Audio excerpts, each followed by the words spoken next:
Hello everyone, welcome to EduTap. मेरा नाम है कुंदन कुमार और आप सभी का स्वागत है हमारी आज की स्पेशल क्लास के अंदर। जब भी मैं किसी एग्जाम की तैयारी करता था तो सबसे पहले मैं उस एग्जाम के जो प्रीवियस ईयर पेपर्स होते थे उसको अच्छे तरीके से स्टडी करता था और पता लगाता था कि ऐसे कौन से टॉपिक्स हैं और क्वेश्चंस हैं जो कि एग्जाम में बार बार पूछे गए हैं, और उन टॉपिक्स और क्वेश्चंस को अच्छे तरीके से प्रिपेयर करके जाता था क्योंकि उनके एग्जाम में आने के चांसेस काफ़ी ज़्यादा रहते थे।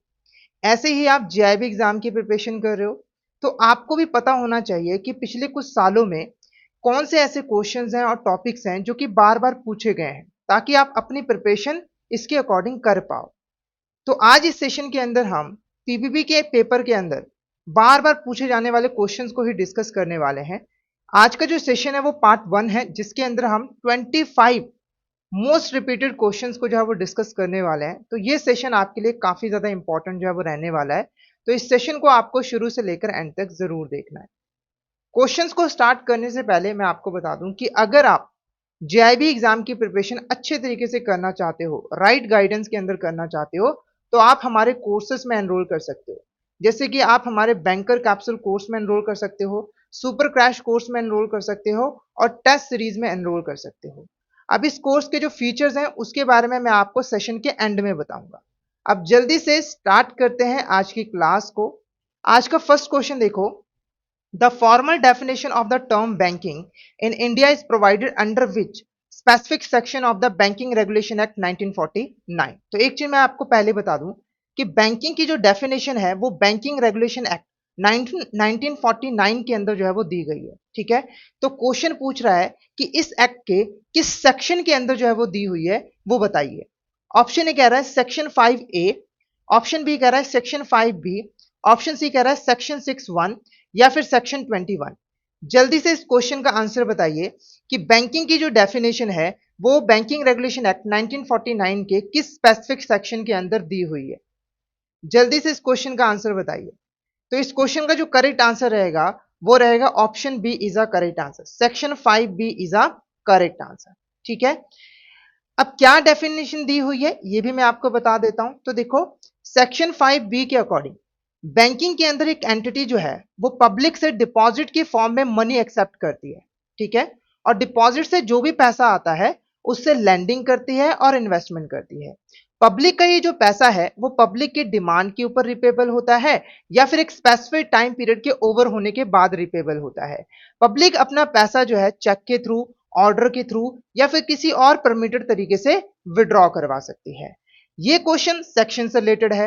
हो सकता है कि इस बार आपका जो पेपर आए उसमें डेफिनेशन के रिगार्डिंग क्वेश्चन पूछ लिया जाए, आपको बोले कि ये सेक्शन 5B है, बताइए सेक्शन 5B के अंदर बैंकिंग की क्या डेफिनेशन दी हुई है। तो आपको डेफिनेशन के बारे में भी पता होना चाहिए। तो ऑप्शन बी आपका करेक्ट आंसर जो है वो रहेगा। नेक्स्ट क्वेश्चन देखो। What is the relationship created between a bank and customer when a customer deposit money with his bank. एक कस्टमर जब अपना पैसा बैंक के पास डिपॉजिट करवाता है, जैसे कि सेविंग अकाउंट के अंदर या फिर करंट अकाउंट के अंदर या फिर एफडी के अंदर, तो कस्टमर और बैंक के बीच में कौन सा रिलेशनशिप स्टैब्लिश होता है। ऑप्शन ए कह रहा है बेलर और बेली का, ऑप्शन बी कह रहा है डेटर और क्रेडिटर का, ऑप्शन सी कह रहा है एजेंट और प्रिंसिपल का, ऑप्शन डी कह रहा है लेसर और लेसी का।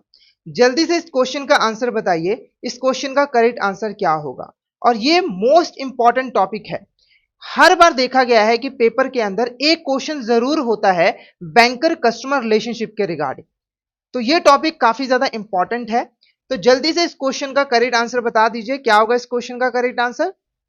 तो इस क्वेश्चन का जो करेक्ट आंसर रहेगा वो रहेगा option B, debtor and creditor is a correct answer. ठीक है, जहां पर जो बैंक है वो होता है डेटर और जो कस्टमर है वो होता है क्रेडिटर। ठीक है, ऐसा क्यों होता है। तो देखो, एक कस्टमर जब बैंक के पास पैसा डिपॉजिट करवाता है ना, तो कस्टमर अपना पैसा बैंक को देता है। ठीक है, और बैंक के पास कस्टमर का पैसा पड़ा होता है जो कि उसे कभी ना कभी कस्टमर को वापस करना होता है। ठीक है, इसके ऑपोजिट अगर आप बैंक से लोन लेते हो, ठीक है, तो उस केस में आप यहां पर बैंक के डेटर बन जाते हो क्योंकि आप बैंक के पैसे को यूज कर रहे हो। ठीक है, और बैंक आपका यहां पर क्रेडिटर जो है वो बन जाता है। ठीक है, बेलर और बेली का रिलेशनशिप कब स्टैब्लिश होता है। तो देखो, जब आप अपने वैल्यूबल्स या फिर डॉक्यूमेंट्स बैंक को डिपॉजिट करवाते हो सेफ कस्टडी के अंदर, यानी कि आप अपनी गुड्स और सिक्योरिटीज को डिपॉजिट करवा रहे हो एक स्पेसिफिक पर्पस के लिए, तब ये वाला रिलेशनशिप स्टैब्लिश होता है, जहां पर आप यानी कि कस्टमर होते हो बेलर और जो बैंक होता है वो होता है बेली। एजेंट प्रिंसिपल का रिलेशनशिप कब स्टैब्लिश होता है? तो देखो, जब आप बैंक को कोई स्टैंडिंग इंस्ट्रक्शन देते हो, जैसे आपने बैंक को बोला कि मेरे अकाउंट से 10 तारीख को बिजली का बिल जो है वो पे कर देना, ठीक है, तो आपने एक स्टैंडिंग इंस्ट्रक्शन दी और बैंक आपके बिहाफ पर काम कर रहा है, तो उस केस में बैंक जो है वो एजेंट होता है और आप जो है वो प्रिंसिपल बन जाते हो, ठीक है। उसके बाद लेसर और लेसी का रिलेशनशिप कब स्टैब्लिश होता है? तो बैंक जब आपको लॉकर की फैसिलिटी प्रोवाइड करता है, ठीक है, तब जाकर यह रिलेशनशिप स्टैब्लिश होता है। बैंक होता है लेसर और आप होते हो लेसी, ठीक है, क्योंकि देखो बैंक ना अपनी प्रॉपर्टी आपको यूज करने के लिए दे रहा है लीज बेसिस के ऊपर, इसीलिए लेसर और लेसी का रिलेशनशिप स्टैब्लिश होता है। नेक्स्ट क्वेश्चन की बात करते हैं। Under the garnishment order on receipt of dash which is preliminary order, bank must immediately stop payments out of the affected account, ठीक है। सबसे पहले गार्निशी ऑर्डर क्या होता है ये मैं आपको समझा देता हूं, इसको मैं एक एग्जांपल की हेल्प से आपको समझाऊंगा। तो मान के चलिए यहां पर एक अमित नाम का पर्सन है, ठीक है, उसने एबीसी बैंक के पास एक सेविंग अकाउंट ओपन करवाया हुआ है जिसके अंदर उसने 1 लाख रुपए डिपॉजिट करवाए हुए हैं, ठीक है। अब ये जो अमित है इसने यहां पर सुमित से 50,000 रुपए का जो है वो लोन लिया हुआ था, ठीक है, और अमित ने यहां पे डिफॉल्ट कर दिया, वो सुमित का पैसा वापस नहीं कर रहा है, ठीक है। तो सुमित पहुंचा कोर्ट के पास और कोर्ट को ये सारी कहानी सुनाई। तो कोर्ट ने एबीसी बैंक को एक ऑर्डर दिया कि इमीडिएटली आप इस सेविंग अकाउंट को फ्रीज कर दीजिए ताकि अमित इस अकाउंट से एक भी रुपए विड्रॉ ना करवा पाए, ठीक है। तो ये जो प्रीलिमिनरी ऑर्डर दिया गया है, ये जो प्रीलिमिनरी ऑर्डर दिया गया है, इसको हम क्या कहेंगे? इसको हम ऑर्डर एब्सोल्यूट कहेंगे, ऑर्डर निसी कहेंगे, ऑर्डर जर्नल कहेंगे या फिर नन ऑफ द अबव कहेंगे? जल्दी से बताइए। ये जो प्रीलिमिनरी ऑर्डर दिया गया है अकाउंट को फ्रीज करने का, इसे हम क्या कहेंगे? Order absolute, order nisi, order journal या फिर नन ऑफ द अबव? क्या होगा इस क्वेश्चन का करेक्ट आंसर? तो इस क्वेश्चन का जो करेक्ट आंसर रहेगा वो रहेगा option B, order nisi is a correct answer, ठीक है। उसके बाद कोर्ट जो है वो बैंक से पूछेगा कि भाई क्या आपके पास कोई ऐसा रीजन है, कोई ऐसा रीजन है जिसकी वजह से आप सुमित को पेमेंट नहीं कर सकते हो, ठीक है। कोर्ट ने बेसिकली बैंक को बोला कि देखो आप ना इस अकाउंट से 50,000 रुपए सुमित को पे कर दीजिए ताकि इसका जो अमित का डेट है वो रिपे हो जाए, ठीक है। तो बैंक से पूछा कोर्ट ने कि क्या कोई ऐसा रीजन है जिसकी वजह से आप पेमेंट नहीं कर सकते हो? बैंक ने बोला कोई रीजन नहीं है। तो कोर्ट ने ऑर्डर दिया कि आप इस अकाउंट में से 50,000 रुपए जो है वो डिडक्ट करके सुमित को दे दीजिए। ये जो ऑर्डर दिया गया है इसको हम ऑर्डर एब्सोल्यूट कहते हैं या फिर फाइनल ऑर्डर जो है वो कहते हैं, ठीक है। और ऑर्डर निसी और एब्सोल्यूट को मिलाकर हम इसको एक साथ कहते हैं गार्निशी ऑर्डर। गार्निशी ऑर्डर के अंदर एक कोर्ट जो है वो यहां पर बैंक को कहता है कि आपके पास जो अकाउंट है ना उसको आप फ्रीज कर दीजिए, ठीक है, और उस अकाउंट से पैसा जो है वो क्रेडिटर को पे कर दीजिए ताकि आपका जो कस्टमर है जो कि डेटर है ना, उसका लोन जो है वो चुकता हो पाए, ठीक है। अमित को हम कहेंगे प्रिंसिपल डेटर, सुमित को कहेंगे हम यहां पर क्रेडिटर और जो बैंक है उसे हम कहेंगे गार्निशी बैंक। तो इस क्वेश्चन का जो करेक्ट आंसर रहेगा वो ऑप्शन बी रहेगा। नेक्स्ट क्वेश्चन की तरफ बढ़ते हैं। Which of the following statement accurately describe the legal status and formation of Hindu undivided family? Hindu undivided family एक तरह का फैमिली बिजनेस होता है, ठीक है, जिसको एक हिंदू फैमिली जो है वो रन कर रही होती है, ठीक है। जब मैं हिंदू फैमिली की बात कर रहा हूं तो इसके अंदर जैन, सिख, बुद्धिस्ट लोग भी आ जाते हैं, ओके। पहली स्टेटमेंट देखो, a daughter acquires the status of co partners in HUF with rights equal to son under the Hindu succession amendment act 2005। तो देखो ये जो एचयूएफ है, मान के चलो कि एक यहां पर फैमिली बिजनेस है जिसके अंदर 5 मेंबर्स हैं, ओके। एक हस्बैंड वाइफ है, ठीक है, और उनके 3 बच्चे हैं, 2 लड़के हैं और एक लड़की है, ठीक है। तो देखो जो हस्बैंड है वो नॉर्मली होगा कर्ता क्योंकि वो एल्डर मेंबर है, ओके। बाकी जो मेंबर्स हैं जैसे कि वाइफ, 3 बच्चे, ये कहलाएंगे को पार्टनर्स, ठीक है। तो देखो ये जो हिंदू सक्सेशन अमेंडमेंट एक्ट 2005 है ना, इसके बाद से जो डॉटर्स हैं उनको भी राइट मिल गया है कि अब वो भी यहां पर एचएफ के अंदर को पार्टनर्स हैं बाय बर्थ, ठीक है। पहले ये राइट सिर्फ सन के पास होता था, अब ये डॉटर के पास भी है, तो ये स्टेटमेंट बिल्कुल करेक्ट है। And HF is automatically created within Hindu family by status does not require formal contract, ये भी बिल्कुल करेक्ट है। ठीक है, तो देखो अगर आप हिंदू फैमिली के अंदर पैदा हो जाते हो ना, तो आप ऑटोमेटिकली उस फैमिली बिजनेस के पार्ट बन जाते हो, अलग से आपको कोई भी कॉन्ट्रैक्ट करने की जरूरत नहीं होती है। या फिर मान लो कि एक लड़की है, उसकी हिंदू फैमिली के अंदर शादी हो गई है, तो वो ऑटोमेटिकली को पार्टनर जो है वो बन जाएगी। For the purpose of tax assessment and HUF is recognised as a person and separate entity for the income tax act 1961, बिल्कुल करेक्ट है। ठीक है, तो देखो अगर हम इनकम टैक्स एक्ट 1961 की बात करें तो वो कह रहा है कि HUF और उसके जो मेंबर्स है ना, वो दो अलग अलग पर्सन है। ठीक है, तो HUF की इनकम के ऊपर हम अलग से टैक्स लगाएंगे, मेंबर्स की इनकम के ऊपर हम अलग से टैक्स लगाएंगे। पर एक चीज मैं आपको बता दूं कि लॉ की नजर में इनकम टैक्स के अलावा जो आपका लीगल लॉ है, उसकी नजर में HUF और मेंबर्स एक ही पर्सन होते हैं, एक ही पर्सन जो है वो होते हैं। ठीक है, ये आपको पता होना चाहिए। तो ऑप्शन डी आपका यहाँ पे करेक्ट आंसर रहेगा। ये सारी की सारी स्टेटमेंट जो है वो डिस्क्राइब कर रही है HUF के लीगल स्टेटस को और फॉर्मेशन को। तो option D is the correct answer. Next question की बात करते हैं। Which of the following is not recognized stage in the standard money laundering process. ये काफी इंपॉर्टेंट टॉपिक है। ठीक है, ये आपका मॉड्यूल ए का जो चैप्टर 2 है ना, उसका टॉपिक है। तो मनी लॉन्ड्रिंग से रिलेटेड क्वेश्चंस पूछे ही जाते हैं। ठीक है, जैसे यहां पर क्वेश्चन पूछा गया स्टेजेस के रिगार्डिंग। ठीक है, तो हो सकता है कि नेक्स्ट एग्जाम में मनी लॉन्ड्रिंग से रिलेटेड आपसे पेनल्टी के बारे में जो है वो क्वेश्चन पूछ लिया जाए, पर मनी लॉन्ड्रिंग से रिलेटेड क्वेश्चन जरूर पूछा जाएगा। ठीक है, तो देखो मनी लॉन्ड्रिंग की जो प्रोसेस होती है उसकी 3 स्टेजेस होती है। ठीक है, जो पहला स्टेज होता है वो होता है प्लेसमेंट, दूसरा स्टेज होता है लेयरिंग और तीसरा स्टेज होता है इंटीग्रेशन। ठीक है, तो क्वेश्चन का आंसर तो आपको पता लग गया होगा, ऑप्शन बी स्ट्रक्चरिंग आपका करेक्ट आंसर रहेगा। ये आपका स्टेज नहीं होता है मनी लॉन्ड्रिंग प्रोसेस का। ठीक है, बाकी ये 3 इंपॉर्टेंट स्टेज होते हैं मनी लॉन्ड्रिंग प्रोसेस के, तो एक एक करके इनको डिस्कस करते हैं। तो सबसे पहले हम बात करते हैं प्लेसमेंट की। तो देखो मान लो अमित नाम का पर्सन है, ठीक है, जिसने यहां पर 10 लाख रुपए कमाए हैं ड्रग्स सेल करके।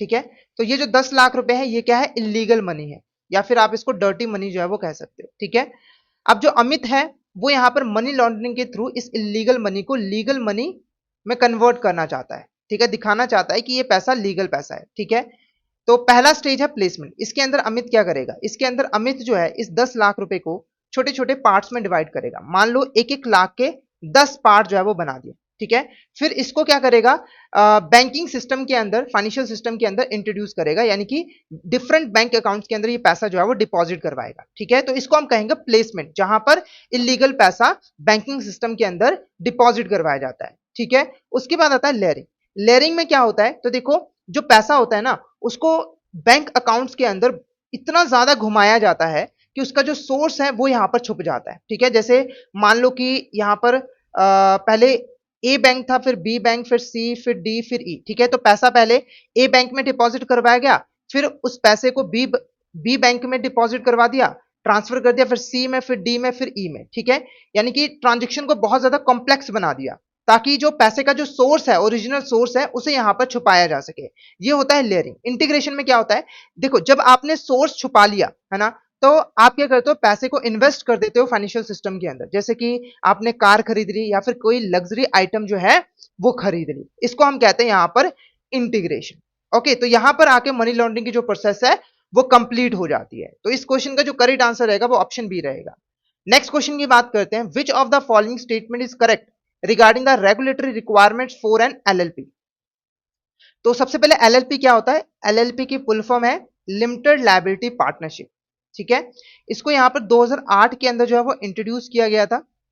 ये एक ऐसी पार्टनरशिप फॉर्म है जहां पर पार्टनर्स की जो लायबिलिटी होती है वो लिमिटेड होती है। नॉर्मल पार्टनरशिप फॉर्म के अंदर पार्टनर्स की लायबिलिटी अनलिमिटेड होती है, पर यहां पर पार्टनर्स की लायबिलिटी जो है वो लिमिटेड होती है। ठीक है, पहला स्टेटमेंट देखो, LLP must have at least 2 designated partners appointed according to the LLP agreement. ये स्टेटमेंट बिल्कुल करेक्ट है कि कम से कम 2 डेजिग्नेटेड पार्टनर्स होने चाहिए, और ये बेसिकली एक तरीके से मैनेजर होते हैं पार्टनरशिप फॉर्म के। ठीक है, जो कि पार्टनरशिप फॉर्म के बिजनेस अफेयर्स को मैनेज करते हैं। ठीक है, अब ये जो 2 डेजिग्नेटेड पार्टनर्स हैं, इसमें से एक पार्टनर जो है वो इंडिया का रेजिडेंट जो है वो होना चाहिए। डेजिग्नेटेड पार्टनर मस्ट ऑब्टेन अ डेजिग्नेटेड पार्टनर आइडेंटिफिकेशन नंबर, ये भी स्टेटमेंट बिल्कुल करेक्ट है। ठीक है, LLP is body corporate and legal entity separate from its partners, ये भी बिल्कुल करेक्ट है। देखो जो नॉर्मल पार्टनरशिप फॉर्म होती है ना, लॉ की नजर में पार्टनरशिप फॉर्म और उसके जो पार्टनर्स हैं वो सेम पर्सन होते हैं, कोई भी डिफरेंस नहीं होता है। पर यहां पर एलएलपी और उसके जो पार्टनर्स हैं लॉ की नजर में वो दो सेपरेट पर्सन है, ठीक है। पार्टनर्स अलग है, एलएलपी अलग है। तो ये तीनों की तीनों स्टेटमेंट बिल्कुल यहां पर करेक्ट है, तो ऑप्शन डी आपका करेक्ट आंसर जो है वो रहेगा, ठीक है।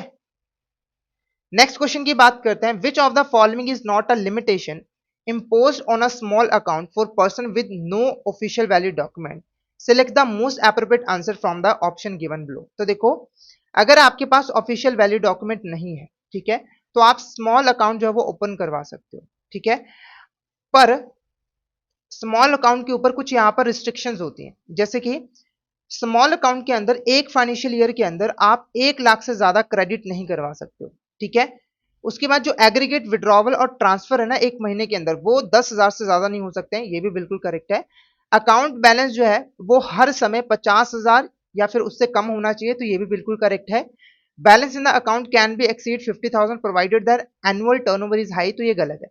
अगर आपका जो एनुअल टर्नओवर है वो हाई भी है, तब भी जो बैलेंस है वो 50,000 से एक्सीड नहीं करना चाहिए, ठीक है। ये जो स्मॉल अकाउंट है ये यहाँ पर 12 महीनों के लिए वैलिड होता है, 12 महीनों के लिए वैलिड होता है। उसके बाद आपको ऑफिशियल वैलिड डॉक्यूमेंट देना होता है, ठीक है, और नॉर्मल सेविंग अकाउंट ओपन करवाना होता है। पर मान लो कि 12 महीने गुजर चुके हैं और आपने ऑफिशियल वैलिड डॉक्यूमेंट के लिए अप्लाई किया हुआ है पर अभी तक वो आया नहीं है, तो आप बैंक को बता सकते हो कि ऑफिशियल वैलिड डॉक्यूमेंट के लिए मैंने अप्लाई किया है, तो बैंक आपको 12 महीनों का टाइम पीरियड और दे देगा, यानी कि टोटल आपको 24 मंथ्स यहाँ पे जो है वो मिलेंगे, ठीक है। तो इस क्वेश्चन का जो करेक्ट आंसर रहेगा वो रहेगा option D is a correct answer. Next question की तरफ अगर हम बढ़े, विच of the following would make a complaint non maintainable under the RBI integrated ombudsman scheme 2021, ठीक है। तो देखो, अगर एक बैंक आपको सही तरीके से सर्विसेज प्रोवाइड नहीं करता है, ठीक है, और आप बैंक के पास इसकी कंप्लेंट करते हो और बैंक आपकी बात नहीं सुनता है, तो आप आरबीआई इंटीग्रेटेड ओम्बड्समैन स्कीम के अंदर आरबीआई के द्वारा अपॉइंटेड ओम्बड्समैन के पास जा सकते हो और बैंक के खिलाफ कंप्लेंट कर सकते हो, ठीक है। पर यहां पर कुछ कंडीशंस का फुलफिल होना जरूरी है, तभी आप ओम्बड्समैन के पास जा सकते हो, अदरवाइज नहीं। पहली कंडीशन क्या है कि आप पहली जो कंप्लेंट है वो बैंक के पास ही करोगे कि आपने मुझे सही तरीके से सर्विसेज प्रोवाइड नहीं की है, और जो कंप्लेंट है वो रिटर्न में होनी चाहिए, ठीक है। कंप्लेंट दर्ज करने के बाद आपको कम से कम 30 डेज जो है वो वेट करना है रिप्लाई का, ठीक है, और अगर रिप्लाई नहीं आता है तभी आप ओम्बड्समैन के पास जा सकते हो। या फिर मान लो अगर आपको रिप्लाई आ जाता है, मान लो 15 दिन के बाद रिप्लाई आ जाता है, तब आप ओम्बड्समैन के पास जो है वो जा सकते हो, ठीक है। तो कुछ ऐसे कंप्लेंट्स होते हैं जो कि नॉन मेंटेनेबल होते हैं, यानी कि इनको ओम्बड्समैन एक्सेप्ट नहीं करता है। पहला देखो, the complaint is launched by the aggrieved customer और ऑथराइज रिप्रेजेंटेटिव, तो ये तो कंप्लेंट मेंटेनेबल है, यानी कि ओम्बड्समैन इस कंप्लेंट को एक्सेप्ट करेगा। जैसे मान लो अमित है ना, वो यहां पर बैंक की सर्विसेज से अग्रीव्ड है, यानी कि अमित को बैंक ने सही तरीके से सर्विसेज प्रोवाइड नहीं की है, तो अमित कौन है, अग्रीव्ड कस्टमर है। तो ये यहां पर ओम्बड्समैन के पास कंप्लेंट कर सकता है, या फिर इसका एक ऑथराइज रिप्रेजेंटेटिव भी कंप्लेंट कर सकता है। बस कंडीशन क्या है कि ऑथराइज रिप्रेजेंटेटिव एक एडवोकेट नहीं होना चाहिए, ठीक है। तो ये तो कंप्लेंट मेंटेनेबल होगी। उसके बाद matter is already pending before और डिसाइडेड बाय द कोर्ट और ट्रिब्यूनल, तो ये कंप्लेंट नॉन मेंटेनेबल कंप्लेंट है। देखो, अगर मान के चलो जो अमित है उसने पहले ही किसी कोर्ट के अंदर केस कर दिया है बैंक के खिलाफ कि बैंक ने मुझे सही तरीके से सर्विसेज प्रोवाइड नहीं की है, या फिर अमित ने पहले ही ओम्बड्समैन के पास कंप्लेंट कर दी है और ये केस अभी तक पेंडिंग है, ठीक है, तो अमित जो है किसी और ओम्बड्समैन के पास नहीं जा सकता है, ठीक है। या फिर मान लो कि कोर्ट ने फैसला सुना दिया है या फिर ट्रिब्यूनल ने फैसला सुना दिया है, उसके बाद अमित को फैसला पसंद नहीं आया है, तो वो ओम्बड्समैन के पास नहीं जा सकता है, ठीक है। तो ये कंप्लेंट जो है वो नॉन मेंटेनेबल है। Complaint was made to the regulated entity 30 days ago and remain unresolved, तो ये कंप्लेंट तो मेंटेनेबल है, यानी कि ओम्बड्समैन इसको एक्सेप्ट कर लेगा, क्योंकि आपको 30 डेज जो है वो वेट करना है, रिप्लाई नहीं आया तो आप ओम्बड्समैन के पास जा सकते हो।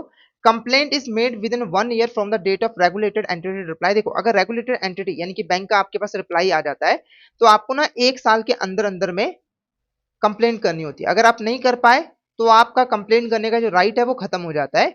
पर अगर आपको मान लो रिप्लाई नहीं आता है, तो उस केस में आपको 30 डेज एक्स्ट्रा मिल जाते हैं, यानी कि टोटल 1 साल 30 डेज का टाइम पीरियड जो है वो मिल जाता है। तो इस क्वेश्चन का जो करेक्ट आंसर रहेगा वो ऑप्शन बी रहेगा, option B is the correct answer. Next question की बात करते हैं। According to Indian contract act 1872 which of the following is not a necessary requirement for formation of a valid contract. ठीक है, तो देखो एक वैलिड कॉन्ट्रैक्ट बनाने के लिए कुछ कंडीशंस को फुलफिल करना जरूरी है। ठीक है, जैसे कि there must be a lawful offer by one party and absolute and unconditional acceptance by the other. तो ये कंडीशन फुलफिल करनी होती है। देखो कॉन्ट्रैक्ट बनने के लिए एग्रीमेंट होना जरूरी है। ठीक है, और एग्रीमेंट बनने के लिए ऑफर और एक्सेप्टेंस का होना जरूरी है। जैसे मैं आपको एग्जांपल से समझाता हूं। मान लो यहां पर अमित है, उसके पास एक कार थी, है ना। तो अमित ने सुमित को ऑफर दिया, क्या ऑफर दिया कि मैं अपनी कार आपको सेल करूंगा, ठीक है, बदले में आपको 5 लाख रुपए मुझे देने हैं। ठीक है, तो अमित ने यहां पर क्या दिया, एक ऑफर दिया। अब सुमित को इसको एक्सेप्ट करना है अनकंडीशनली। ठीक है, मान लो सुमित ने यहां पर एक्सेप्ट कर लिया कि हाँ ठीक है मैं 5 लाख रुपए आपको दूंगा, आप मुझे कार सेल करना। ठीक है, तो ये इनके बीच में क्या हो गया, एक एग्रीमेंट हो गया। ओके, और ये काफी ज्यादा जरूरी है एक वैलिड कॉन्ट्रैक्ट के लिए। ओके, अब जो ऑफर है वो लॉफुल होना चाहिए। जैसे यहां पर जो ऑफर है वो लॉफुल है। अगर अमित यहां पर सुमित को बोलता है कि आप एक्स पर्सन को किडनैप कीजिए और मैं आपको 5 लाख रुपए दूंगा, तो वहां पर जो ऑफर है वो यहां पर लॉफुल नहीं है। ठीक है, agreement must be supported by lawful consideration, ये भी बिल्कुल करेक्ट है। देखो ये कंडीशन भी फुलफिल होनी जरूरी है। कंसिडरेशन क्या होता है, इसका मतलब होता है समथिंग इन रिटर्न। जैसे मान लो ये जो एग्रीमेंट हुआ है ना, तो अमित अपनी कार देगा, बदले में उसको 5 लाख रुपए मिलेगा, ये अमित के लिए कंसिडरेशन है। सुमित 5 लाख रुपए देगा, बदले में उसको कार मिलेगा, तो सुमित के लिए कार कंसिडरेशन है। तो ये जो कंसिडरेशन है ये होना चाहिए, ठीक है, और लॉफुल होना चाहिए। Okay, the parties must have legal capacity to enter to contract, ये तो बिल्कुल कंडीशन फुलफिल होनी ही चाहिए। जैसे कि जो अमित और सुमित है ये साउंड माइंड के होने चाहिए और उनकी एज जो है वो 18 साल से ज्यादा होनी चाहिए। अगर सुमित माइनर है तो ये कॉन्ट्रैक्ट जो है वो वाइड हो जाएगा, ये कॉन्ट्रैक्ट जो है वो वाइड हो जाएगा। Agreement must be in writing and registered with the government authority to enforceable, ये गलत है, ये कोई रिक्वायरमेंट नहीं है। ठीक है, अगर मान लो कोई कॉन्ट्रैक्ट ऑरल में है ना, ऑरली है, तो वो भी एक वैलिड कॉन्ट्रैक्ट जो है वो होता है। ठीक है, तो ये नेसेसरी रिक्वायरमेंट नहीं है, बाकी ये 3 इंपॉर्टेंट नेसेसरी रिक्वायरमेंट है एक वैलिड कॉन्ट्रैक्ट बनाने के लिए। ठीक है, तो करेक्ट आंसर क्या रहेगा, इसका जो करेक्ट आंसर रहेगा वो ऑप्शन डी रहेगा 4। ठीक है, इसको हम यहां पर कट कर देते हैं। ठीक है, ये आपकी नेसेसरी रिक्वायरमेंट जो है वो नहीं है। नेक्स्ट क्वेश्चन की बात करते हैं। Which of the statement are correct opening a trust account. देखो जब एक ट्रस्ट का अकाउंट ओपन किया जाता है तो बैंक को ना वहां पर कुछ बातों का ध्यान रखना होता है। जैसे कि सबसे पहले बैंक को ट्रस्ट डीड यानी कि जो ट्रस्ट का एग्रीमेंट है ना उसको अच्छे तरीके से एग्जामिन करना होता है, ताकि बैंक को पता चल सके कि ट्रस्टी के पास क्या क्या पावर्स हैं, वो अकाउंट को कैसे कैसे ऑपरेट कर सकता है। उसके बाद अगर मान लो कि सभी ट्रस्टीज की डेथ हो जाती है या फिर सभी ट्रस्टीज रिटायर हो जाते हैं, तो जो कोर्ट है वो यहाँ पर एक नया ट्रस्टी अपॉइंट करता है। तो ये भी बिल्कुल यहाँ पर करेक्ट स्टेटमेंट है। Trustee cannot delegate power unless the trust deed explicitly authorize it, तो ये भी बिल्कुल करेक्ट है। देखो अगर ट्रस्ट डीड के अंदर लिखा नहीं हुआ है तो जो ट्रस्टी है वो कभी भी अपनी पावर्स किसी और पर्सन को डेलीगेट नहीं कर सकता है। पर अगर ट्रस्ट डीड ने ऑथराइजेशन दे दी तो ट्रस्टी अपनी पावर्स किसी दूसरे पर्सन को डेलीगेट कर सकता है। तो ये सारी की सारी स्टेटमेंट्स बिल्कुल करेक्ट है, तो option D all of the above आपका करेक्ट आंसर जो है वो रहेगा। नेक्स्ट क्वेश्चन की तरफ बढ़ते हैं। Which of the following is correct operational feature of small PPI without cash loading facilities. ठीक है, तो सबसे पहले ये पीपीआई क्या होता है ये मैं आपको समझा देता हूं। इसकी फुल फॉर्म है प्रीपेड पेमेंट इंस्ट्रूमेंट। ये ऐसे इंस्ट्रूमेंट होते हैं जिसके अंदर आप पहले पैसा लोड करवाते हो। जैसे आपने 50,000 रुपए डलवाए, फिर आप इसका यूज जो है वो करते हो गुड्स और सर्विसेज को परचेज करने के लिए, पेमेंट्स वगैरह करने के लिए। ठीक है, तो स्मॉल पीपीआई ऐसे पीपीआई होते हैं जो कि बैंक्स और जो नॉन बैंक्स होते हैं ना वो यहां पर इशू करते हैं। और ये पीपीआई इशू किए जाते हैं कस्टमर की मिनिमम डिटेल्स के साथ, यानी कि बहुत कम डिटेल्स कस्टमर की ली जाती है, जैसे कि फोन नंबर वगैरह, है ना, और उसी से ये पीपीआई जो है वो इशू कर दिया जाता है। ओके, ये दो तरह के होते हैं, एक होता है कैश लोडिंग फैसिलिटी के साथ जहां पर आप कैश लोड करवा सकते हो, और एक होता है विदाउट कैश लोडिंग फैसिलिटी। तो ये question without cash loading facility के रिलेटेड है। पहली स्टेटमेंट देखो, these PPIs are issued by banks और non banks after obtaining minimum details of PPI holder. बिल्कुल करेक्ट है कि मिनिमम डिटेल्स लेकर ही इनको इशू कर दिया जाता है। Loading reloading shall be from a bank account credit card full KYC PPI. बिल्कुल करेक्ट है। देखो यहां पर आप कैश लोड नहीं करवा सकते हो, तो आप कैसे पैसा डलवाओगे? आप बैंक अकाउंट से डलवा सकते हो, ठीक है, क्रेडिट कार्ड से या फिर फुल केवाईसी पीपीआई से। The amount loaded during any month is restricted to maximum of 10,000। बिल्कुल करेक्ट है कि आप एक महीने के अंदर 10,000 पे ही लोड करवा सकते हो, ठीक है। Total amount loaded in the prepaid during the entire financial year shall not exceed 1,20,000। ये भी बिल्कुल करेक्ट है कि आप एक साल के अंदर 1,20,000 से ज्यादा पैसा लोड नहीं करवा सकते हो। तो ये सारी की सारी स्टेटमेंट्स बिल्कुल करेक्ट है, तो ऑप्शन डी आपका करेक्ट आंसर जो है वो रहेगा।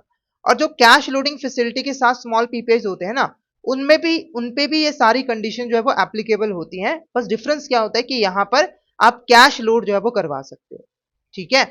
उसके बाद देखो, in which of the following services in the is the customer identification procedure not mandatory. देखो कस्टमर आइडेंटिफिकेशन प्रोसीजर जो है वो केवाईसी का एक इंपॉर्टेंट कंपोनेंट है, ठीक है। यहां पर एक कस्टमर की आइडेंटिटी को अच्छे तरीके से वेरीफाई किया जाता है, ठीक है। इसके लिए क्या किया जाता है, आइडेंटिटी से रिलेटेड जो डॉक्यूमेंट्स हैं, है ना, एड्रेस से रिलेटेड जो डॉक्यूमेंट्स हैं, उनको अच्छे तरीके से चेक किया जाता है, वेरीफाई किया जाता है, ठीक है। तो ऑप्शन है locker operation, opening saving account, NEFT transaction या फिर नन ऑफ द अबव। तो जल्दी से बताइए कि यहां पर कौन सी ऐसी सर्विस है जहां पर कस्टमर आइडेंटिफिकेशन प्रोसीजर करना मैंडेटरी नहीं होता है। जल्दी से इस क्वेश्चन का करेक्ट आंसर बताइए, क्या होगा इस क्वेश्चन का करेक्ट आंसर, जल्दी से बता दीजिए। केवाईसी से रिलेटेड काफी ज्यादा क्वेश्चन जो है वो पूछे जाते हैं और ये काफी इंपॉर्टेंट यहाँ पर टॉपिक है, ठीक है। तो इसका जो करेक्ट आंसर रहेगा वो रहेगा none of the above is the correct answer, क्योंकि देखो लोकल ऑपरेशन के थ्रू, है ना, वहां पर कस्टमर आइडेंटिफिकेशन प्रोसीजर करना जरूरी है, सेविंग अकाउंट को ओपन करते वक्त भी जरूरी है और नेफ्ट ट्रांजेक्शन के वक्त भी, खास करके अगर वॉक इन कस्टमर है, ठीक है, या फिर वो ज्यादा अमाउंट की ट्रांजेक्शन परफॉर्म करता है जैसे कि 50,000 से ज्यादा, तो वहां पर ये करना मैंडेटरी हो जाता है। तो ऑप्शन डी आपका करेक्ट आंसर रहेगा।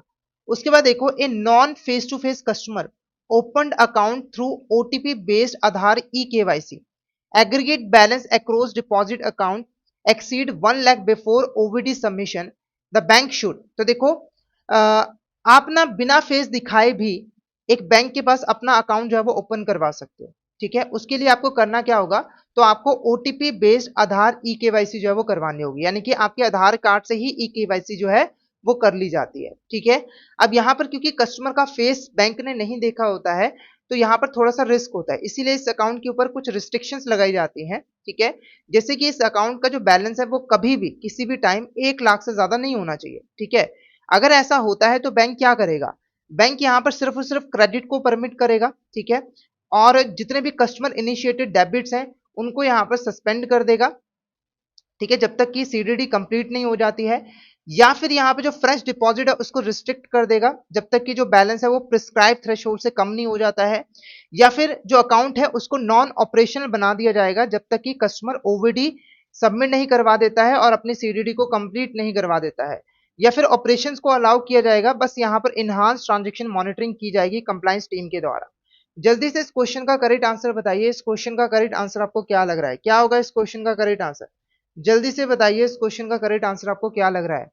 तो इस क्वेश्चन का जो करेक्ट आंसर रहेगा वो रहेगा option C is the correct answer, option C is the correct answer, कि इस अकाउंट को नॉन ऑपरेशनल जो है वो बना दिया जाएगा जब तक कि कस्टमर जो है वो ओबीडी सबमिट नहीं करवा देता है, ठीक है, और अपनी सीडीडी को कंप्लीट नहीं करवा देता है, ठीक है। ये जो अकाउंट होता है वो नॉर्मली 12 मंथ्स के लिए जो है वो वैलिड होता है, ठीक है। और आप ना बोरवेल अकाउंट भी ओपन करवा सकते हो, ठीक है, और आप डिपॉजिट अकाउंट भी ओपन करवा सकते हो। बोरवेल अकाउंट के अंदर आपको टर्म लोन यहां पर मिल जाता है 1 साल के अंदर 60,000 रुपए तक का, ठीक है। बार 1 साल के बाद क्या होता है कि अगर आपने ओवीडी जमा नहीं करवाई, अपनी सीडीडी कंप्लीट नहीं करवाई, तो जो अकाउंट है उसको क्लोज कर दिया जाता है अगर आपका सेविंग अकाउंट है तो, और बोरवेल अकाउंट है तो उस केस में डिसवर्सल जो है वो बंद कर दी जाती है, ठीक है। तो ऑप्शन सी आपका करेक्ट आंसर रहेगा।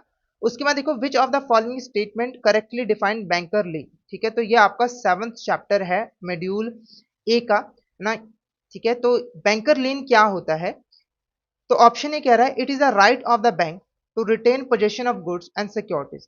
owned by the debtor until the debt due from the debtor is paid। ठीक है, तो ये बेसिकली एक राइट होता है बैंक के पास कि वो यहां पर डेटर की गुड्स और सिक्योरिटीज को तब तक अपने पोजीशन में रख सकता है जब तक कि डेटर जो है वो अपने डेट की रिपेमेंट नहीं कर देता है, या फिर it is a right of debtor to offset a debt owed by him by the creditor. ये राइट जो है वो बैंक का नहीं बल्कि डेटर का होता है। अगर डेटर ने क्रेडिटर को कोई लोन दिया हुआ है, जैसे मान लो डेटर ने क्रेडिटर से 10 लाख रुपए का लोन लिया हो, उसके बाद डेटर ने क्रेडिटर को 5 लाख रुपए का लोन दिया था, तो डेटर जो है वो यहाँ पर सेटअप कर सकता है 10 लाख को 5 लाख के साथ, और उसका जो बैलेंस होगा वो 5 लाख रुपए बच जाएगा। यानी कि डेटर को सिर्फ अब 5 लाख रुपए क्रेडिटर को देने हैं। या फिर ये बैंक की एक ऑब्लिगेशन होती है कि जैसे ही डेट रिपे हो जाए गुड्स और सिक्योरिटीज को रिटर्न कर दिया जाए। या फिर option D all of the above. क्या होगा इस क्वेश्चन का करेक्ट आंसर, जल्दी से बता दीजिए। तो इस क्वेश्चन का जो करेक्ट आंसर है वो है option A is a correct answer. ठीक है, अब मैं एक चीज आपको बताता हूँ कि जो बैंकर लीन होता है ना वो इम्प्लाइड राइट होता है, यानी कि इस राइट को एक्सरसाइज करने के लिए कोई एग्रीमेंट करने की जरूरत नहीं होती है, ये ऑलरेडी बैंक के पास होता ही है। ठीक है, जो बैंकर लीन है वो दो तरह का हो सकता है, एक होता है जर्नल लीन और एक होता है पार्टिकुलर लीन। जर्नल लीन के अंदर जो बैंक है वो बॉर्वर की किसी भी गुड्स और सिक्योरिटीज को अपने पास रिटेन करके रख सकता है जब तक कि डेट की रिपेमेंट नहीं हो जाती है। पर्टिकुलर लीन के अंदर सिर्फ और सिर्फ वही गुड्स और सिक्योरिटीज जिसके ऊपर चार्ज क्रिएट किया गया होता है बैंक के द्वारा, जिसके रिगार्डिंग कोई चार्जेस ड्यू है, बैंक सिर्फ उसी को रिटेन करके जो है वो रख सकता है। जैसे अगर मैंने गोल्ड गिरवी रखकर 10 लाख रुपए का लोन लिया है ना, तो बैंक जो है वो सिर्फ गोल्ड को ही रिटेन करके रख सकता है। ठीक है, और किसी एसेट को नहीं। Option is a correct answer. Next question की बात करते हैं। A person must declare foreign currency to custom authorities in currency declaration form if foreign currency notes exceed.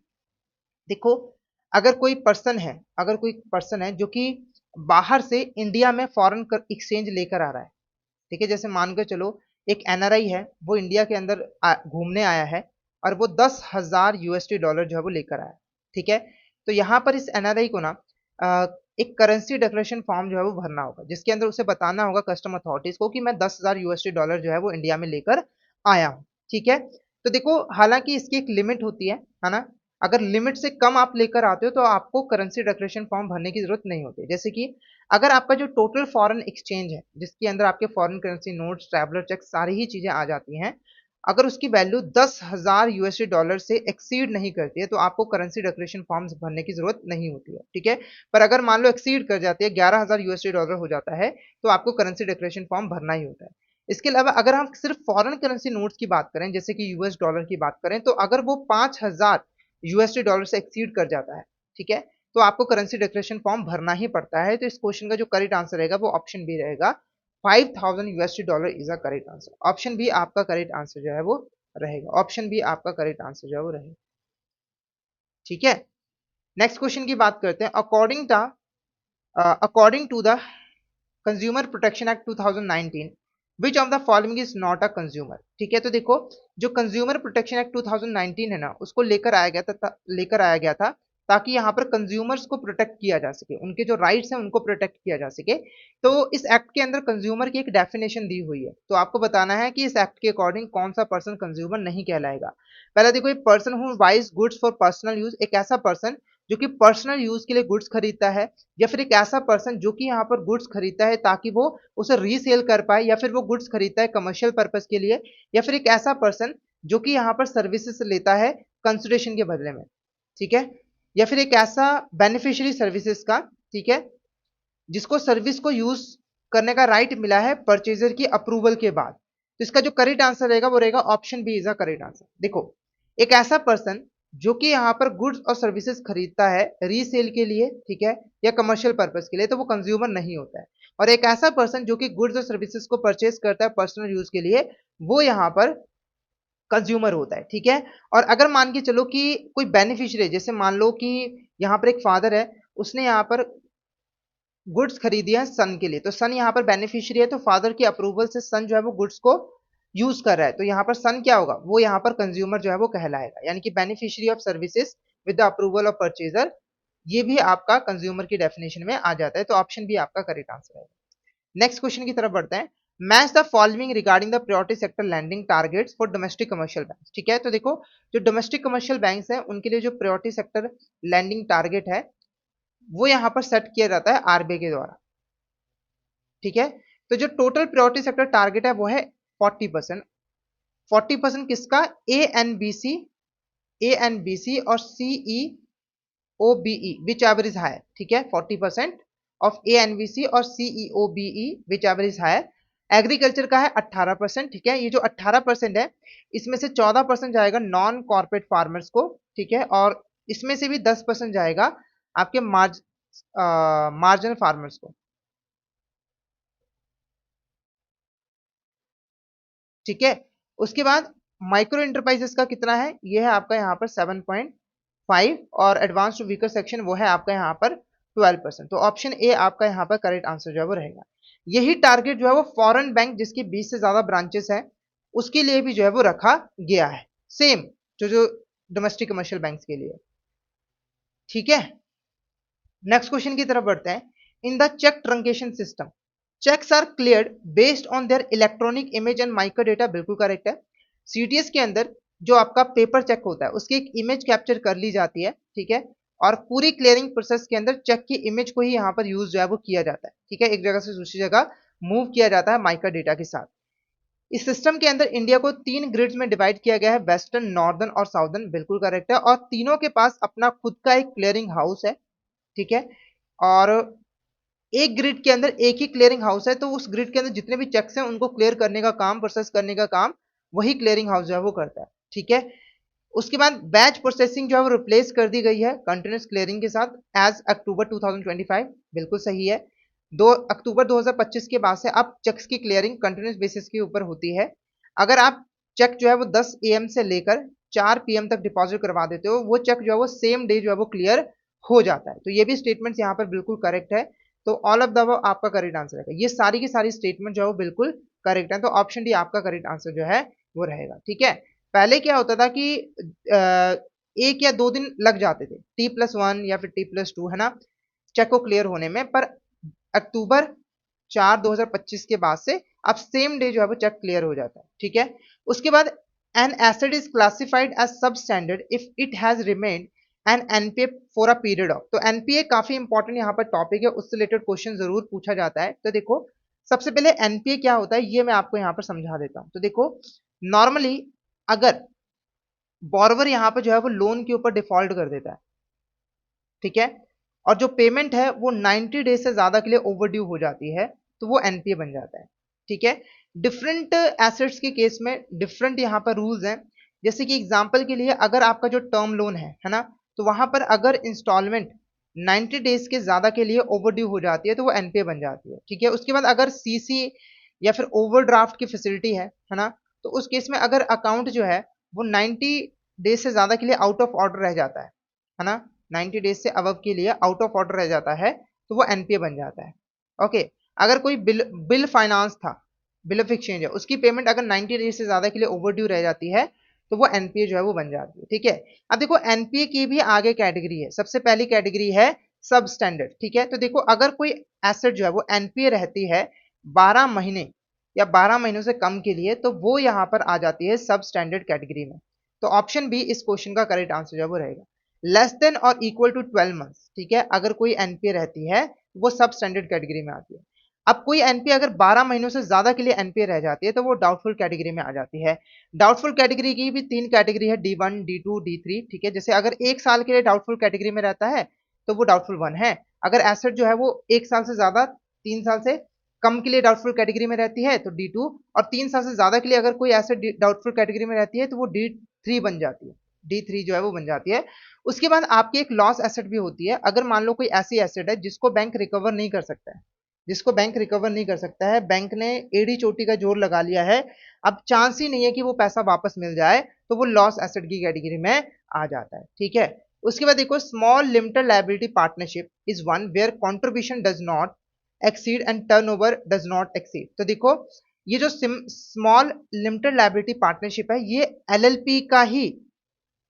LLP की ही एक टाइप है, ठीक है। तो नॉर्मली अगर किसी एलएलपी के अंदर जो कैपिटल कंट्रीब्यूशन है वो 25 लाख से एक्सीड नहीं कर रहा है और टर्नओवर जो है 1 साल में 40 लाख से ज्यादा एक्सीड नहीं कर रहा है, तो वो स्मॉल एलएलपी की कैटेगरी में आती है। और इनके लिए जो रूल्स एंड रेगुलेशंस हैं वो थोड़े से इजी जो है वो बना दिए गए हैं। इनके लिए जो कंप्लायंस है वो थोड़ा सा इजी जो है वो बना दिया गया है। तो ऑप्शन बी आपका करेक्ट आंसर रहेगा। उसके बाद देखो under the PMLA rules every reporting entity must file an electronic copy of clients KYC records with the central KYC records registry with in how many days. तो देखो सबसे पहले ये जो आपका सेंट्रल KYC रिकॉर्ड्स रजिस्ट्री है ना, इसको गवर्नमेंट ने यहां पर इंट्रोड्यूस किया है ताकि कस्टमर का जो KYC रिकॉर्ड्स का डेटा है ना, उसको एक जगह इलेक्ट्रॉनिक फॉर्म में स्टोर करके रखा जा सके। गवर्नमेंट ने सरसई को ये पावर दी है, सरसई को, कि वो यहां पर सेंट्रल KYC रिकॉर्ड्स रजिस्ट्री के तौर पर काम कर सकती है, करती है, ठीक है, करेगी।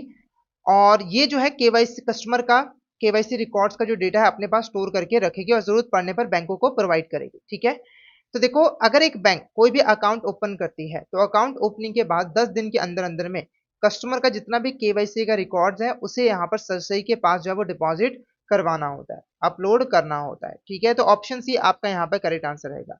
अब इससे फायदा क्या होता है, इससे फायदा क्या होता है कि अगर मान लो आपने ABC बैंक के पास अकाउंट ओपन करवाया और अपनी KYC करवाई, तो ये जो डेटा है वो सरसई के पास होगा। अगर आप XYZ बैंक के पास जाते हो एक और अकाउंट ओपन करवाने के लिए, तो वहां पर आपको दोबारा से KYC करने की जरूरत नहीं है। आपको ना एक एक यूनिक नंबर दिया होगा ABC बैंक ने, जब आपका डेटा यहाँ पर सरसई के अंदर अपलोड हुआ था, आप ये नंबर जो है वो XYZ बैंक को दे दोगे। इस नंबर से XYZ बैंक आपका KYC का जो डेटा है वो डाउनलोड कर लेगा और आपको दोबारा से KYC करवाने की जरूरत जो है वो नहीं पड़ेगी, ठीक है। तो ऑप्शन सी आपका करेक्ट आंसर रहेगा।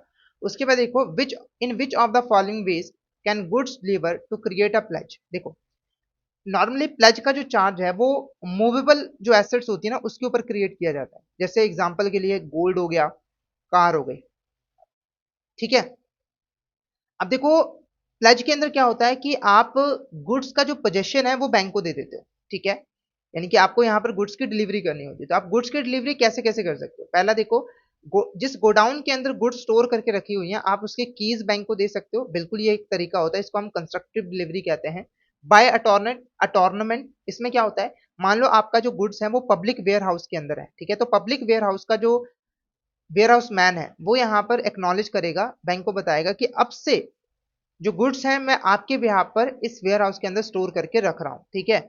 या फिर आप ना जो टाइटल ऑफ गुड्स है ना, जैसे मान लो आपके पास यहाँ पर गुड्स हैं, उसकी ऑनरशिप के जो डॉक्यूमेंट्स हैं वो यहाँ पर आप बैंक को दे सकते हो। तीनों केस में प्लेज का चार्ज क्रिएट जो है वो हो जाएगा। तो करेक्ट आंसर ये रहेगा, option D is the correct answer. तो जब प्लेज का चार्ज क्रिएट होता है तो आप इस तरीके से गुड्स की डिलीवरी जो है वो कर सकते हो। तो ऑप्शन डी आपका करेक्ट आंसर रहेगा। उसके बाद देखो which of the following defines a micro enterprise under the current MSME criteria, ठीक है। तो देखो जो MSME है उसकी फुल फॉर्म है माइक्रो स्मॉल मीडियम इंटरप्राइज, ठीक है। तो यहाँ पर ना इंटरप्राइज की कैटेगरी दी हुई है और उनका क्राइटेरिया भी दिया हुआ है। बेसिकली दो चीजें देखी जाती है कि इंटरप्राइज की इन्वेस्टमेंट कितनी है प्लांट मशीनरी इक्विपमेंट के अंदर और एनुअल टर्नओवर कितना है, ठीक है। तो देखो अगर इन्वेस्टमेंट जो है वो 2.5 करोड़ से ज्यादा नहीं है और जो टर्नओवर है एनुअल वो 10 करोड़ से ज्यादा नहीं है तो वो माइक्रो इंटरप्राइज की कैटेगरी में आएगी। अगर यहाँ पे जो इन्वेस्टमेंट है 25 करोड़ से ज्यादा नहीं है और जो टर्नओवर है वो 100 करोड़ से ज्यादा नहीं है तो वो स्मॉल इंटरप्राइज के अंदर आएगी। और अगर यहाँ पर मान के चलिए कि जो इन्वेस्टमेंट है वो 125 करोड़ से ज्यादा नहीं है और जो एनुअल टर्नओवर है वो 500 करोड़ से ज्यादा नहीं है तो वो यहाँ पर मीडियम इंटरप्राइज में जो है वो आएगी। तो इस क्वेश्चन का जो करेक्ट आंसर रहेगा वो ऑप्शन ए रहेगा कि जो इन्वेस्टमेंट है वो 2.5 करोड़ से ज्यादा नहीं होनी चाहिए और जो टर्नओवर है वो 10 करोड़ से ज्यादा नहीं होनी चाहिए। तो ऑप्शन ए आपका करेक्ट आंसर जो है वो रहेगा। Option A is the correct answer. तो MSME भी काफी इंपॉर्टेंट टॉपिक है, इसमें से भी कई बार क्वेश्चन जो है वो आपसे पूछ लिए जाते हैं, ठीक है। अब बढ़ेंगे नेक्स्ट क्वेश्चन की तरफ। विच of the following statement regarding working capital is correct, ठीक है। तो वर्किंग कैपिटल के रिगार्डिंग कौन सी स्टेटमेंट करेक्ट है। सबसे पहले वर्किंग कैपिटल क्या होते हैं ये मैं आपको समझा देता हूं। तो देखो एक बिजनेस को डे टू डे बेसिस के ऊपर बहुत सारे ऑपरेशंस परफॉर्म करने होते हैं, जैसे कि रॉ मटेरियल खरीदना, प्रोडक्शन करना, सेल्स करना, वेजेस पे करना, है ना। और इन ऑपरेशन को परफॉर्म करने के लिए कंपनी को पैसों की जरूरत होती है, फंड्स की जरूरत होती है, ठीक है। तो एक बिजनेस जो भी फंड्स और कैपिटल यूज करता है अपने डे टू डे ऑपरेशंस को परफॉर्म करने के लिए उसी को हम वर्किंग कैपिटल कहते हैं, ठीक है। तो पहली स्टेटमेंट देखो inadequate finance leads to production problems, बिल्कुल करेक्ट है। देखो अगर मान लो किसी कंपनी को 40 लाख रुपए की जरूरत है वर्किंग कैपिटल के लिए, ठीक है, उसको सिर्फ 20 लाख रुपए दिया जाते हैं, तो क्या वो प्रोडक्शन सही तरीके से कर पाएगा, नहीं कर पाएगा। और ये एक प्रॉब्लम है, यहाँ पर डिफॉल्ट हो सकता है। अगर एक्सेसिव वर्किंग कैपिटल दे दी जाती है तो ये भी एक प्रॉब्लम है, ये डाइवर्जन ऑफ फंड को बताएगी। मतलब डाइवर्जन ऑफ फंड हो सकता है, जैसे मान लो अगर जरूरत है 20 लाख रुपए की, आपने 40 लाख रुपए दे दिया, अब 20 लाख रुपए का बिजनेस क्या करेगा, उसको कहीं और किसी और पर्पस के लिए यूज कर लेगा तो उसको हम डाइवर्जन ऑफ फंड जो है वो कहेंगे। जैसे नॉर्मली क्या होता है कि अगर आपको लोन दिया गया है एक्स पर्पस के लिए और आप लोन के पैसे को वाई पर्पस के लिए यूज कर लेते हो तो उसको हम डाइवर्जन ऑफ फंड कहते हैं। तो दोनों ही स्टेटमेंट्स यहाँ पर बिल्कुल करेक्ट है, तो ऑप्शन सी आपका करेक्ट आंसर जो है वो रहेगा। Option C is a correct answer, both 1 and 2 is a correct answer. अब बढ़ते हैं नेक्स्ट क्वेश्चन की तरफ। In which network topology each computer connected to every other computer. ठीक है, तो ऐसा कौन सा नेटवर्क टोपोलॉजी होता है जिसके अंदर एक कंप्यूटर जो है बाकी कंप्यूटर के साथ कनेक्टेड होता है। सबसे पहले नेटवर्क टोपोलॉजी क्या होता है ये मैं आपको समझा देता हूं। तो देखो, एक कंप्यूटर नेटवर्क के अंदर कंप्यूटर्स और अदर डिवाइसेस की जो फिजिकल और लॉजिकल अरेंजमेंट होती है उसको हम नेटवर्क टोपोलॉजी कहते हैं। जैसे मान के चलो, ये कंप्यूटर है, ये कंप्यूटर है, ये कंप्यूटर है, ये भी कंप्यूटर है और ये भी कंप्यूटर है। ठीक है, तो ये इसके साथ कनेक्टेड है, फिर इसके साथ, फिर इसके साथ, फिर इसके साथ। तो ये जो कंप्यूटर्स की अरेंजमेंट है इसको हम क्या कहेंगे, नेटवर्क टोपोलॉजी कहेंगे। तो एक ऐसा नेटवर्क टोपोलॉजी जहां पर एक कंप्यूटर जो है बाकी सभी कंप्यूटर के साथ डायरेक्टली कनेक्टेड होता है। ऑप्शन है मैश, रिंग, स्टार और बस। जल्दी से इस क्वेश्चन का आंसर बताइए। इस क्वेश्चन का करेक्ट आंसर आपको क्या लग रहा है, क्या होगा इस क्वेश्चन का करेक्ट आंसर? जल्दी से बता दीजिए इस क्वेश्चन का करेक्ट आंसर क्या होगा। जल्दी से बताइए इस क्वेश्चन का करेक्ट आंसर क्या होगा। जल्दी से बता दीजिए क्या होगा इस क्वेश्चन का करेक्ट आंसर। तो इस क्वेश्चन का जो करेक्ट आंसर रहेगा वो रहेगा ऑप्शन बी। ऑप्शन बी नहीं, ऑप्शन ए आपका यहाँ पर करेक्ट आंसर रहेगा। Mesh topology is the correct answer. ठीक है, मैं आपको एग्जांपल से यहाँ पर दिखा भी देता हूँ कि मैश टोपोलॉजी कैसा दिखता है। ओके, तो मान लो यहाँ पर एक कंप्यूटर है, यहाँ पर एक कंप्यूटर है, यहाँ पर एक कंप्यूटर है, ठीक है, और यहाँ पर एक कंप्यूटर है। ठीक है, ये जो कंप्यूटर है मान लो ए कंप्यूटर है, ये बी है और ये सी है और ये डी है। ओके, तो ये जो कंप्यूटर है इसके साथ कनेक्टेड है, इसके साथ भी कनेक्टेड है और इसके साथ भी कनेक्टेड है। ठीक है, यानी कि ये कंप्यूटर बाकी सभी कंप्यूटर के साथ कनेक्टेड है। अब ये जो कंप्यूटर है वो इसके साथ भी कनेक्टेड है, इसके साथ भी कनेक्टेड है, ठीक है, और डायरेक्टली इसके साथ भी कनेक्टेड है। और ये जो कंप्यूटर है वो भी यहाँ पर बाकी सभी के साथ कनेक्टेड है। तो ये आपका मैश टोपोलॉजी होता है। ठीक है, ये जो है फुल मैश टोपोलॉजी है। एक होता है पार्शियल मैश टोपोलॉजी, उसमें क्या होता है कि कुछ कंप्यूटर तो बाकी सभी कंप्यूटर के साथ कनेक्टेड होते हैं, पर कुछ कंप्यूटर जो है वो यहाँ पर सभी कंप्यूटर के साथ कनेक्टेड नहीं होते। जैसे मान लो ये कंप्यूटर इन सभी के साथ कनेक्टेड है, पर ये जो कंप्यूटर है वो सिर्फ इसके साथ और इसके साथ कनेक्टेड है, और ये कंप्यूटर सिर्फ इसके साथ कनेक्टेड है। तो ये पार्शियल मैश टोपोलॉजी होगा। रिंग टोपोलॉजी, ये जो टोपोलॉजी मैंने बनाई है इसको रिंग टोपोलॉजी कहेंगे, जहां पर रिंग की शेप बनती है और एक कंप्यूटर अपने दो नेबरिंग कंप्यूटर के साथ डायरेक्टली कनेक्टेड होता है, और जो डेटा होता है वो नॉर्मली एक डायरेक्शन में ही फ्लो करता है, या तो इससे इस तरफ या फिर इससे इस तरफ। ठीक है, स्टार में क्या होता है, तो एक सेंट्रल सर्वर होता है, इसके साथ डायरेक्टली बाकी कंप्यूटर जो है वो कनेक्टेड होते हैं।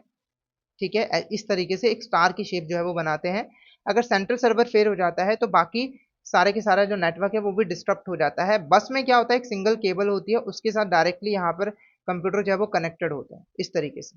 जैसे बस में बीच में एक खाली जगह होती है और आसपास शीट्स होती है ना, वैसा ही सिस्टम होता है, और इस केबल के थ्रू जो है वो डेटा ट्रांसफर होता है, रिसोर्सेस शेयर वगैरह जो है वो होते हैं। ठीक है, तो यहाँ पर हमने 25 क्वेश्चन जो है वो डिस्कस कर लिए हैं।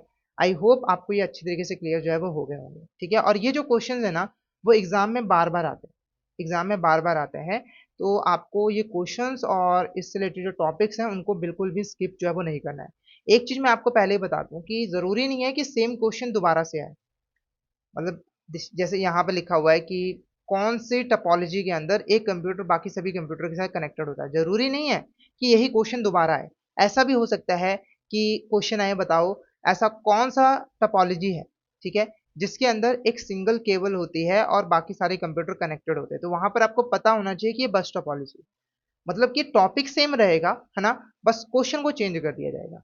जैसे बैंकर कस्टमर रिलेशनशिप था, वहां पर पूछा गया था डेटर क्रेडिटर, वहां पर आपसे ये भी पूछा जा सकता था कि भाई लेसर और लेसी का रिलेशनशिप कब स्टैब्लिश होगा।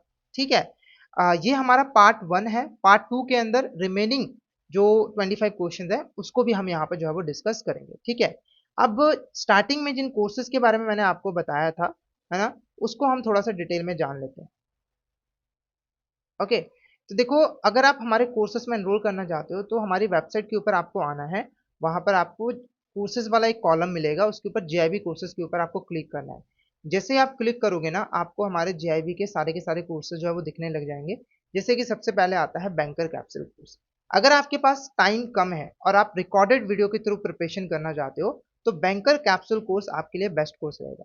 इस कोर्स के अंदर एक मॉड्यूल एक सिंगल वीडियो के अंदर कवर करवाया जाता है, यानी कि एक पेपर जो है वो 4 वीडियोस के अंदर जो है वो कवर करवाया जाता है। 100% सिलेबस तो कवर नहीं हो पाता है, पर इतना सिलेबस ज़रूर कवर हो जाता है कि आपके एग्ज़ाम को क्लियर करने के चांसेस इंक्रीज़ हो जाते हैं। तो इस कोर्स के अंदर आपको कॉन्सेप्ट क्लासेस मिलेंगी, कॉन्सेप्ट नोट्स मिलेंगे, सोल्व्ड प्रीवियस ईयर क्वेश्चंस मिलेंगे, चैप्टर वाइज़ मॉक टेस्ट मिलेंगे और फुल लेंथ मॉक टेस्ट भी मिलेंगे। अगर आप किसी इंडिविजुअल सब्जेक्ट की प्रिपरेशन करना चाहते हो, तो इंडिविजुअल सब्जेक्ट के लिए भी आपको बैंकर कैपिटल कोर्स मिल जाएगा, जैसे Indian economy, Indian financial system के लिए, पीपीपी के लिए, ठीक है, एएफएम के लिए और आरबीएम के लिए। अगर आप लाइव क्लासेस के थ्रू जेईबी एग्जाम की प्रिपरेशन करना चाहते हो, तो आप हमारे सुपर क्रैश कोर्स बैच 4 में एनरोल कर लीजिए। यहाँ पर 24 लाइव क्लासेस के अंदर आपको जेईबी एग्जाम की प्रिपरेशन करवाई जाती है। लगभग 60 घंटों के अंदर आपको जेआईबी के चारों पेपर्स के इंपॉर्टेंट टॉपिक्स और चैप्टर्स कवर करवाए जाते हैं। लाइव क्लासेस के साथ साथ आपको कॉन्सेप्ट नोट्स मिल जाते हैं, सोल्ड प्रीवियस ईयर क्वेश्चंस मिल जाते हैं, चैप्टर वाइज मॉक टेस्ट मिल जाते हैं और फुल लेंथ मॉक टेस्ट भी मिल जाते हैं। अगर आप किसी इंडिविजुअल सब्जेक्ट की प्रिपरेशन करना चाहते हो, तो हमारे पास इंडिविजुअल सब्जेक्ट के लिए भी सुपर क्रैश कोर्स अवेलेबल है। जैसे कि आईएफएस के लिए अलग से सुपर क्रैश कोर्स अवेलेबल है, यहाँ पर आपको 6 लाइव क्लासेस मिल जाती हैं। लाइव क्लासेस के साथ साथ कॉन्सेप्ट नोट मिल जाते हैं, सोल्व प्रीवियस ईयर क्वेश्चंस मिल जाते हैं, चैप्टर वाइज मॉक टेस्ट मिल जाते हैं और फुल लेंथ मॉक टेस्ट भी मिल जाते हैं। ऐसे ही आपको पीपीपी का सुपर क्रैश कोर्स भी मिल जाएगा, एएफएम का भी और आरबीएम का भी। तो आज का जो सेशन है फिर हम यहीं पे ओवर करते हैं। अगर आपको आज का सेशन अच्छा लगा हो तो सेशन को लाइक कर देना और कमेंट में मैसेज करके ज़रूर बताना कि आज का सेशन आपको कैसा लगा, ठीक है।